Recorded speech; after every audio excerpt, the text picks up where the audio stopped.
दशमांश के भगवान, ठीक है। भगवान का मतलब डिएटीज कौन से हैं। आपका जो D10 चार्ट है, जो भी D10 चार्ट है आपका, उसमें नंबर लिखे होंगे आपके 12 तक, 1 से लेकर 12 तक, लग्न से लेकर आपके 12 पाइसिस तक होंगे। और यहाँ पे टोटल 10 भगवान होते हैं और हर भगवान की अपनी स्थिति होती है, अपना एक पावर होती है। जैसे इसमें से इंद्र, अग्नि, यम, राक्षस, वरुण, वायु, कुबेर, ईशान, ब्रह्मा, अनंत सभी आते हैं। अब आपने ये पढ़ा बहुत जरूर होगा, लेकिन ये निकालते कैसे हैं, पता कैसे लगता है। सिंपल सा, मैं आपके सामने एक चार्ट लगा रहा हूं, इस चार्ट को आप देख लीजिए। देखिए, ये चार्ट मैंने आपके सामने लगाया है। आपने सबसे पहले क्या करना है, यहां पर जो आपका विषम राशि लिखी है, तो इसका मतलब होता है कि आपको ऑड फोकस करना है, ऑड राशि की तरफ। ठीक है जी, नोट कर लीजिए। उसके बाद एक तरफ आपने इवन कर लेना है, ठीक है, ऑड और इवन। उसके बाद आपने देखना है आपके जो कुंडली है, बर्थ चार्ट है, जो आपका D10 चार्ट है स्पेशली, क्योंकि ये उनके ही देवता हैं, ठीक है। क्या जो नंबर लिखा है, अभी मैं एग्जांपल बताऊंगा, क्या वो जो नंबर लिखा है उसका जो मालिक है उसकी डिग्री 0 से 3 के बीच में आ रही है, ठीक है। अगर ऑड नंबर के केस में होगा, ऑड नंबर के केस में 3 से 6 के बीच में आ रही है, 6 से 9 के बीच में आ रही है, 9 से 12 के बीच में आ रही है। अगर वहां पे इवन नंबर लिखा होगा तो नंबर क्या वहां से आपकी डिग्री इस तरीके से रोटेट हो रही है। तो देखिए, जो भी डिग्रियां आपकी रोटेट होंगी उसी के हिसाब से आपके देवता होंगे, और यही देवता जो है आपके कैरियर में मेन रूल करेंगे, इन्हीं का ही मेन प्रभाव होगा। अब आइए मैं आपके चार्ट में चल लेता हूं। चलिए, हमने यहाँ पे चार्ट ले लिया, ठीक है। तो सबसे पहले हमने फोकस क्या करना है कि मतलब आपके फर्स्ट हाउस में कौन सा नंबर लिखा है, ठीक है। आपने यहाँ फोकस करना है फर्स्ट हाउस में कौन सा आपके चार्ट में नंबर लिखा हुआ है, ठीक है। मान लीजिए किसी के चार्ट में यहाँ पे 2 नंबर लिखा हुआ है, ठीक है। 2 नंबर का मालिक कौन होता है, 2 नंबर का साइन जो होता है टॉरस होता है, ठीक है। और टॉरस का मालिक कौन होता है, शुक्रदेव। आपको अपने बर्थ चार्ट में जाकर देखना है शुक्र की डिग्री क्या है, ठीक है। आपने अपने बर्थ चार्ट में देखना है शुक्र की डिग्री क्या है, ठीक है। अगर शुक्र की डिग्री आपकी चार्ट में 2 डिग्री के आसपास होगी तब क्या कह सकते हैं, ठीक है। आपने देख लिया यहाँ पे 2 डिग्री है। अब देखते हैं 2, 3, 4, 5, 6, 7, 8, 9, 10, 11। तो यहाँ पे क्या नंबर लिखा होगा, 11, ठीक है। हमने फोकस किससे करना है, एक तो दशमेश कौन सा है, माई बाप कौन सा दशमेश, ठीक है, और आपका लग्न कौन है, इन 2 राशि को याद करना है, ठीक है। अब यहाँ पे क्या नंबर 11, 11 का मतलब क्या होता है, इक्वेरियस, ठीक है। इक्वेरियस का स्वामी कौन होता है, शनि महाराज, ठीक है। अब शनि की डिग्री जो है आपकी कुंडली में जो है वो बनती है, मान लीजिए 8 डिग्री पे वो बैठे हुए हैं आपके चार्ट में, ठीक है। तो अब आपके पास ये पूरा का पूरा ग्राफ जो है आ गया। इसी तरीके से आप दूसरे भावों का देख सकते हैं, लेकिन जो मेन फोकस है, जो प्राइमरी फोकस है, वो आपको यहां पे करना है, ठीक है। अब आप क्या है, आप उस चार्ट को उठा लीजिए, ठीक है। शुक्र किस डिग्री पे है, शुक्र जो है वो कहां बैठा हुआ है, देखिए शुक्र किस में बैठा है, 2 डिग्री पर बैठा हुआ है, लेकिन किस राशि में बैठा हुआ है, 2 नंबर क्या है यहां पे, सम राशि बैठी है, ठीक है। तो आपने सम वाले घर पे जाना है, इवन वाले घर में, ठीक है। शुक्र सम राशि में बैठा हुआ है और शुक्र की डिग्री क्या है, 2। तो कहां पे 2 आ रहा है, 2 आ रहा है यहां पे, देखिए 0 से 3, ठीक है। तो जब हम ऑड की बात करते हैं, श्रृंखला देखिए असेंडिंग की तरफ जाता है, ठीक है, इस तरीके से। और जब हम इवन की बात करते हैं तो वो डिसेंडिंग और असेंडिंग जो होता है वो नीचे से चलेगा, ठीक है। आगे बात समझ में। तो शुक्र की डिग्री कितनी थी, 2। तो शुक्र का मालिक कौन हो गया, अनंत। तो हमने क्या लिखना भाई, शुक्र देव के ऊपर जिस भगवान का आपकी कुंडली में प्रभाव होगा उनका नाम होगा अनंत।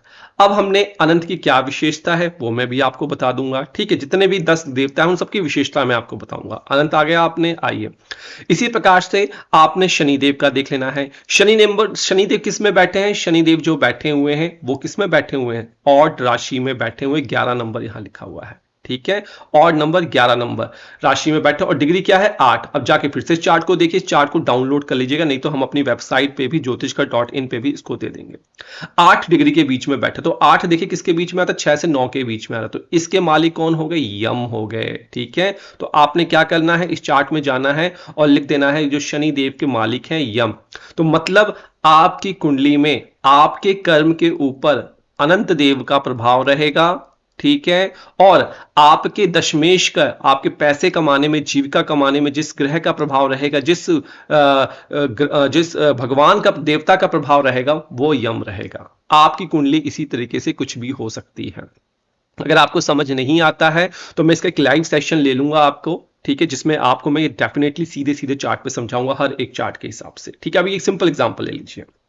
अब देखिए अनंत देव यहां पे आ गए, तो अनंत की आपको कैरेक्टरिस्टिक क्या करनी है। जो अनंत देव है ये ऊपर की ओर है, इनकी जो दिशा है वो नॉर्थ डायरेक्शन है, और इनके जो दूसरे देवता हैं अनंत के वो हैं केतु, ठीक है। और जब अनंत आता है तो ऐसे जो लोग होते हैं, ऐसा जैसा इनका कर्म होता है, सीधे हम ये कह सकते हैं कि अति उच्चता या चरम स्थान या वह दिशा जो हमसे परे है, इसका प्रसार अनंत है। अनंत मतलब जो आपका स्काई होता है, ब्रह्मांड होता है, वो कहने का मतलब है, ठीक है। और इसका कोई आकलन नहीं किया जा सकता। तो कहने का मतलब आपका जो कर्म होगा वो बहुत विशाल होगा, आप एक टाइम पे बहुत कुछ करने की सोचते रहेंगे, ठीक है। दुष्ट या पापी आनंद से डरता है, ठीक है। आपका कार्य ऐसा होगा, कर्म ये होगा कि लोग आपसे खुंदक खाएंगे, भाई ये आदमी तो बहुत अच्छा करता है, जेलसी करेंगे, ठीक है। तो मतलब कहीं ना कहीं आपके ऊपर विष्णु देव का प्रभाव रहेगा, ठीक है, विष्णु का प्रभाव रहेगा, ठीक है। तो कहीं ना कहीं विष्णु देव आपके कर्म में होंगे और आपका कर्म बहुत उत्तीर्ण उत्तीर्ण किस्म का होगा और आपके कर्म को प्रसिद्धि भी मिलेगी। आगे बात समझ में, ठीक है। अब आइए जीविका, ये मैंने बताया था कर्म होता है और ये होता है जीविका, जो आप संसाधन करते हो। जीविका का कौन है, यमराज है, यम इसके स्वामी बनते हैं आपकी कुंडली में, ठीक है। अब यम क्या है, देखिए यम की दिशा जो होती है दक्षिण, तो मतलब आपको दक्षिण दिशा की तरफ कार्य करने के लिए जाना चाहिए। दक्षिण जो भी आपका घर है वहां पे सफलता मिलेगी, ठीक है। सेम चीज आप सर्वाष्टक से भी देख सकते हैं, ठीक है। तो यम की दिशा दक्षिण है, तो दक्षिण आपके लिए, और यम आपको पता है किसके, मृत्यु के देवता हैं, ठीक है। ये किसी भी तरह की वापसी का रास्ता नहीं है। एक बार आप घर से बाहर निकल गए तो जीविका के लिए आपको हमेशा बाहर जाकर ही सफलता मिलेगी। कोई भी व्यक्ति अंत की कल्पना नहीं कर सकता और इस दिशा का आकलन भी नहीं कर सकता, अर्थात सभी दुख नष्ट हो जाते हैं जब आप अपने घर से दूर रहते हैं।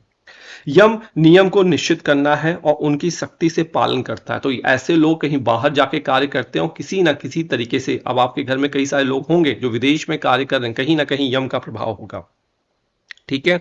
और ये लोग जो होते हैं खासकर उन विषयों पे, अब जिनकी गवर्नमेंट जॉब लगती है, ये यमराज गवर्नमेंट जॉब भी दे देते हैं, डरने वाली बात नहीं है, यम के नाम से डर गए तो ये गवर्नमेंट जॉब भी दे देते हैं। तो ऐसे जो लोग होते हैं अच्छे जज बनते हैं, ठीक है, इनका ट्रांसफर होता रहता है, अच्छे प्रशासक बनते हैं, पॉलिटिशियन के क्षेत्र में बहुत अच्छा कर सकते हैं, अच्छे वकील बनते हैं ये लोग, ठीक है, अच्छे वकील की ख्याति मिलती है, ठीक है।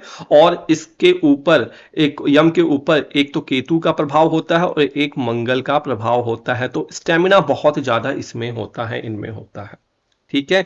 इंजीनियरिंग सेक्टर में ये बहुत अच्छा कर सकते हैं, ठीक है। तो दशमांश के भगवान, दो भगवान के बारे में मैंने बता दिया, अनंत के बारे में बता दिया और यम के बारे में बता दिया, ठीक है। अब देखिए एक एक करके मैं चार्ट में समझाने की कोशिश करता हूं, अगर आपके भगवान किस तरीके से चेंज हो जाते हैं। मान लीजिए किसी का इंद्रदेव आता है, ठीक है। और एक चीज और यहां पे नोट कर लीजिए, ये जो विषय मैंने आपको बताया है बहुत अद्भुत विषय है, बहुत सी पुरानी पुस्तकों में आपको पढ़ने को मिल जाएगा, लेकिन बहुत कम लोग इस चीज का पालन करते हैं, ठीक है। तो अगर आपको कुंडली विश्लेषण करवाना है, खासकर भगवान को जानना है, तो आप हमसे पर्सनल कंसल्टेशन कर सकते हैं, और मैं अपनी वेबसाइट पर और ऐप में भी इसका विकल्प कैलकुलेटर दे दूंगा, आप वहां से भी इसको धीरे धीरे अपने आप अपनी डेट डालेंगे, आपको पता लग जाएगा। क्लियर कट, सबसे आसान काम मैं आपके लिए कर सकता हूं। दूसरी बात क्या है, दूसरी बात यह है कि वीडियो थोड़ी सी लंबी हो गई है, ठीक है। मैं फटाफट ब्रीफिंग कर देता हूं ताकि आप कंफ्यूज ना हो। चलिए, अगर किसी का इंद्र है, ठीक है, इंद्र की दिशा क्या है, पूर्व है, ठीक है, ऊर्जा का स्रोत है, ये व्यक्ति के व्यवसाय में राजा या शासन सरकार से संबंध दर्शाता है, तो कहीं ना कहीं इनका पॉलिटिशियन सेक्टर में बहुत ज्यादा प्रभाव होता है, ठीक है, ये लीडरशिप की जॉब करते हैं। उसके बाद अगर किसी का अग्नि आता है, ठीक है, या कर्म आता है या जीविका, ठीक है, तो दक्षिण पूर्व दिशा के स्वामी है, यहां मानसिक दबाव नहीं होता है, ठीक है। इसका शासक शुक्र है, तो ये सॉफ्टवेयर इंडस्ट्री में, बुटीक इंडस्ट्री में बहुत ज्यादा सफलता प्राप्त कर सकते हैं, सेना में, पुलिस में कार्य करना इन्हें पसंद होता है।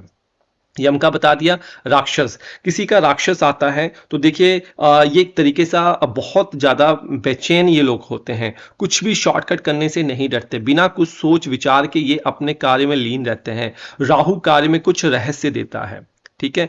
अगर किसी का वरुण होता है तो ये लोग अपने घर से दूर जाकर सफलता प्राप्त करते, विदेश यात्रा करने की सोचते हैं, परेशानियों और वहां पे परेशानी झेल कर एक कुशलता पूर्वक अपने जीवन को आगे बढ़ाते हैं, ठीक है। और वरुण जो है ये पानी का देवता है, तो ये लोग समुद्र को पार करके, नदियों को पार करके अपना सफलता प्राप्त करते हैं। ठीक है। तो कहीं ना कहीं जहाज में, मछली उद्योग में, दवाइयों में, मेडिकल सेक्टर में ये लोग बहुत सफलता प्राप्त करते हैं। ठीक है। अगर किसी का वायु आ जाता है तो ये अच्छे अध्यापक, लेखक, चिंतक बनते हैं। ठीक है। और चंद्रमा इसका स्वामी होता है, तो चंद्रमा का बल व्यवसाय के मार्ग को निर्धारित करता है। कुबेर की बात कर लें, ठीक है, तो कुबेर जो है धन के कारक हैं। ठीक है। तो ये जो लोग होते हैं शॉर्टकट करप्शन करने से नहीं डरते हैं अपने कार्य में। ठीक है। धन कमाने की बुद्धि प्रदान करता है ये। तो ये बहुत अच्छे चार्टर्ड अकाउंटेंट बनते हैं, सलाहकार बहुत अच्छे बन जाते हैं।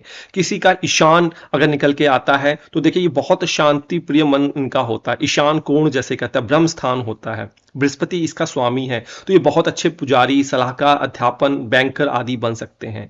किसी का ब्रह्मा आता है, ठीक है, ब्रह्मा का मतलब जो कि सृष्टिकर्ता जिसने की है, रचयिता है, ज्ञानी है, तो ये लोग अपनी जीविका में ऐसे कार्य में जुड़ते हैं जहां पे समृद्धि मिलती है। इन्हें अपने अंदर आंतरिक संतुलन बहुत मिलता है, समृद्धि बहुत प्राप्त होती है।